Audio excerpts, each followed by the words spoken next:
Night, LA playing without Anthony Davis and LeBron James. He's out indefinitely with a high ankle sprain. Both were on the sidelines, though, doing their part to support their guys, but there is no doubt it is a totally different team without LeBron and AD. Here's Dave McMenamin with more.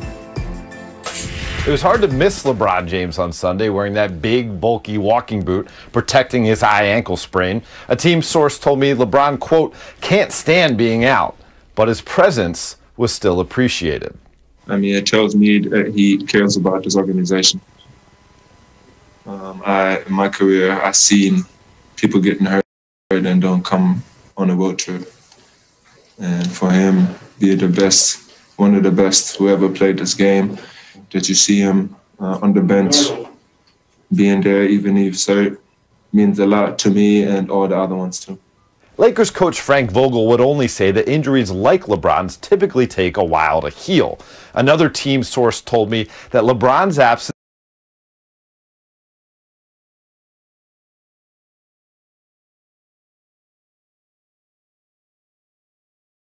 has the Lakers taking the long game approach, with the hope being that this time away will actually keep LeBron fresh for the postseason.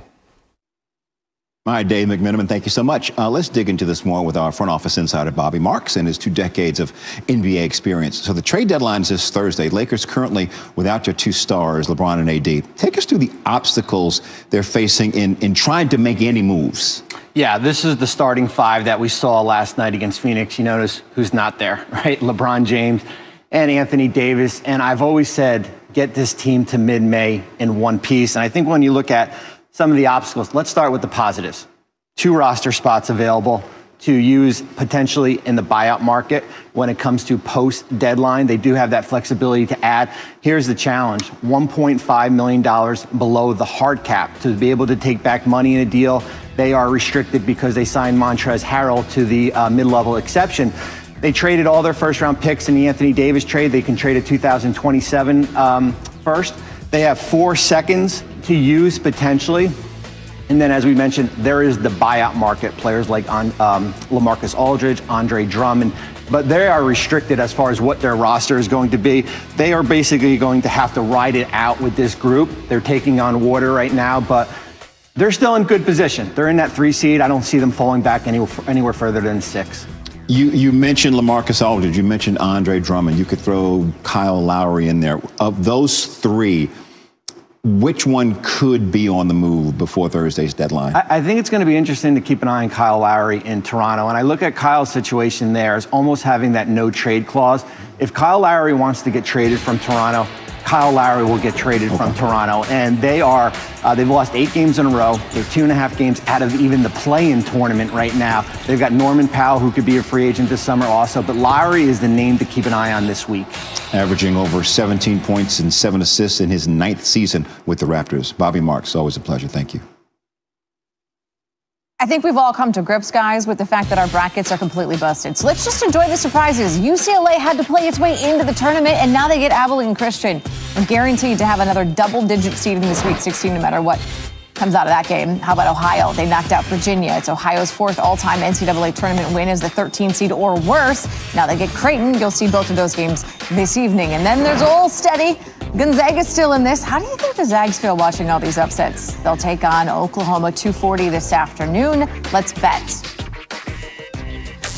Let's finish off the opening weekend of the Big Dance strong. What do you got? Ohio plus 5.5 over Creighton. I like the Bobcats on the money line as well. Creighton had no business winning that game against Santa Barbara. The Gauchos made far too many mistakes late in that game. If you look at this Ohio team, they are legit, and they just got past Virginia despite shooting 7 of 23 from deep. You throw in Creighton's free throw issues, love the Bobcats here. Maybe become the new Cinderella here. All right, I'm going with an over-under. In the 3rd spot in the West, but 2.5 games ahead of the 6th spot.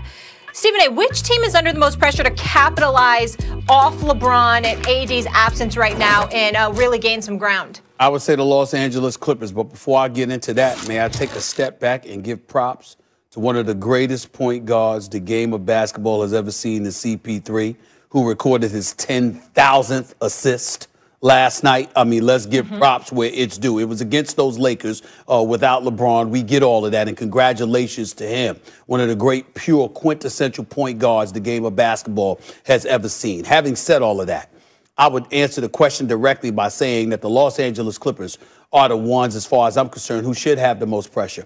I know the Utah Jazz have been playing well, and we can get into the other teams as well, but here's the reality of the situation. There's another team in Los Angeles, a team that has Kawhi Leonard, a two-time NBA champion and a two-time NBA Finals MVP. I don't know how many times I got to harp on this before someone gravitates to what I'm saying. Kawhi Leonard owes us a matchup against LeBron James. You strolled into L.A., okay? You sat up there and demanded that the Los Angeles Clippers pay the farm, mortgage the farm, the house, and everything in between, okay, just so you can get Paul George. You got Paul George, who isn't playing shabby, by the way, is an all-star and is playing like an all-star. I know Kawhi Leonard's numbers are there. This is not about his numbers. This is about the willingness, not the ability, because I'm not questioning his ability, the willingness to lead, to galvanize, to maximize the potential surrounding you so you can take this organization to heights it has never seen before. I will remind you, Max Kellerman, as a man that lived in Los Angeles, I believe it was for 6 years. Correct. That's what you said, right? Correct. You hosted Max. You know, I was Max the voice of Los Angeles. The voice of Los Angeles, Max and Marcellus, even though John Island was settle down. Oh, yeah. But that's neither here nor there. The bottom line is this. Guy. He's a great guy. Max and Marcellus, Mason you had your radio show, Mason too. You had your radio show in L.A. The bottom line is this. You know this. The Clippers have never even been to the conference finals. Never even been, let alone NBA finals. In their history. In their history. Okay, now guess what? So I have a situation where it's Kawhi with Paul George, okay? You got enough of a crew there. They'll probably make a move before the trading deadline expires because they need a point guard, which is a discussion we'll have a little bit later on in the show, all right? Because several teams need a point guard, and we understand all of that. But here's the reality. It's on Kawhi Leonard. And if LeBron, I ain't worried about LeBron. LeBron will be back. He'll be ready to go come playoff time. It's probably not as bad as they're saying it is just because they want to give him additional rest because he won't take it on his own because he only missed one game this season up to this point. The bottom line is this. The opportunity is there because remember, I am anticipating, just for the record, I am anticipating, ladies and gentlemen, that there will be fans in attendance come June and July.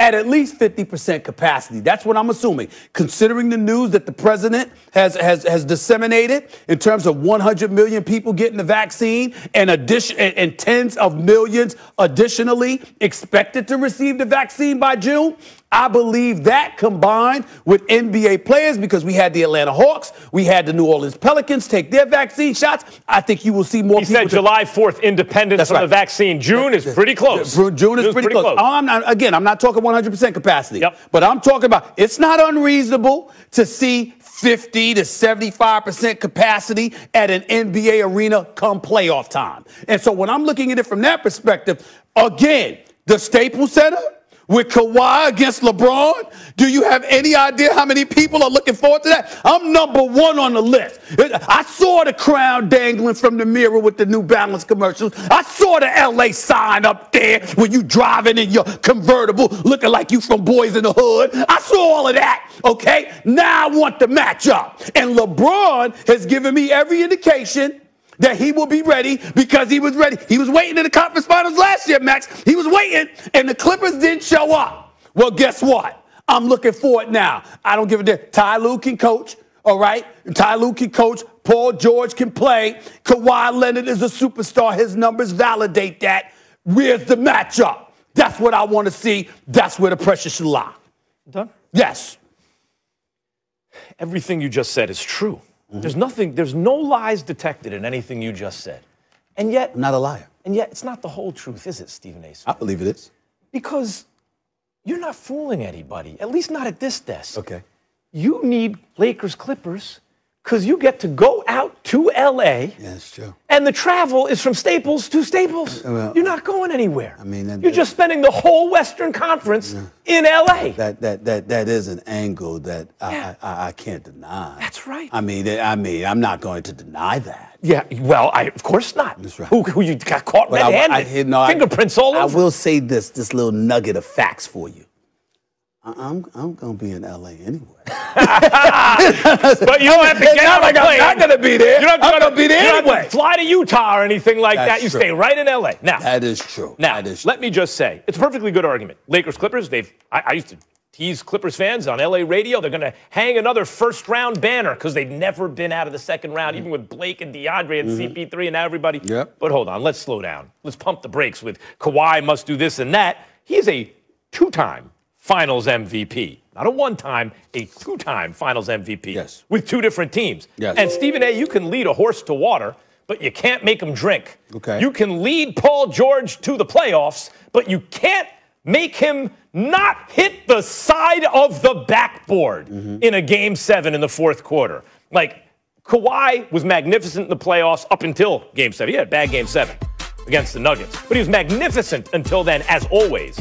Paul George was not, and that's the problem. I can't put this all on Kawhi and then say it's the Clippers. You know who is under the most pressure to capitalize off this? Are you ready for this? I'm ready. Jazz have been the best team in basketball for parts of this year. Jokic. For parts of this year, yes. Jokic has a good argument for MVP. He's the best does. offensive player in the league. The Suns were 8-0 in the bubble. They added CP3. They look like a threat. The Mavs are rounding into form. The answer is the Portland Trailblazers. Okay. The same reason I said Lillard is a real sleeper for MVP the other day. If LeBron doesn't get it, if he's out for an extended period of time, you sat up here on TV, apologized to Damian Lillard. We're not going to ignore it anymore. He deserves it. He deserves it. But we also can't ignore the pressure on a guy who sees himself as a champion, who we all smell it on. Like, before he's done, that dude's going to win a chip.